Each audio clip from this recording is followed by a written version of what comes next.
नमस्कार. गीता शिकणाऱ्यांसाठी मी एक फुकट सल्ला देतो. हा व्हिडिओ नीट ऐका.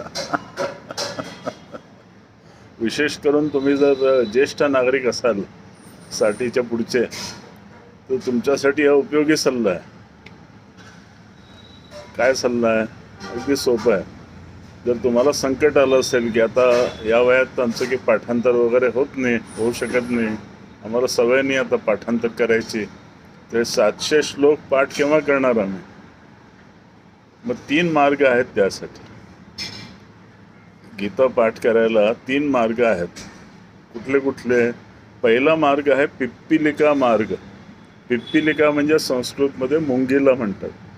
मुंगीला समजा सांगितलं की ते कुलकर्णी 4थ्या मजल्यावरती राहतात, त्यांच्या घरी जातो, तर मुंगी काय करेल? बेसमेंटपासून सुरू करेल.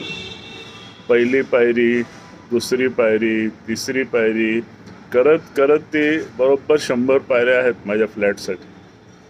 त्या 100 पायऱ्या चढून ती वरती येईल आणि मग बेल वाजेल.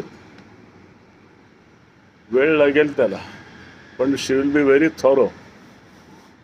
सिस्टमॅटिकली ती वरपर्यंत येईल. कुठे काही त्यात चुकायची गरज नाही. तिला तेवढा पेशन्स पाहिजे, तेवढा स्टॅमिना पाहिजे आणि उत्साह पाहिजे. नसेल तेवढा तर मग काय करायचं? मग दुसरा मार्ग आहे मर्कट क्रमानुसार. त्याला अध्यात्मात मर्कट क्रमानुसार मुक्ती असं म्हणतात.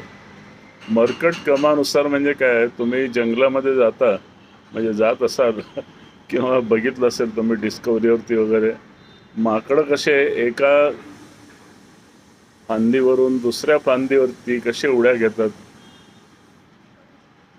वरच्या झाडाच्या थेट वरती शेंड्यापर्यंत जातात, तिथून मग डायरेक्टली दुसऱ्या झाडावरती उडी मारतात, तिकडनं परत तिसऱ्या झाडावरती उडी मारतात, हवं तेव्हा सुरसुर सुरसुर करून खाली येतात.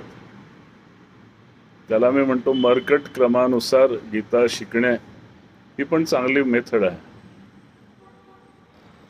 फास्ट. आता एखादा श्लोक पिकअप करा. वाटल्यास माझ्या यूट्यूब व्हिडिओमधलेच एक जो तुम्हाला असा भावला मनातून, तो श्लोक घ्या. तो बघा कुठे आहे. त्या श्लोकला एका कागदावर लिहून घ्या आणि तो भाव मनामध्ये आणायचा प्रयत्न करा. हा झाला दुसरा मार्ग आहे. आणि तिसरा अजून एक मार्ग आहे, तो आहे विहंगम मार्ग. विहंगम मार्ग म्हणजे काय? ओव्हरव्ह्यू घ्या.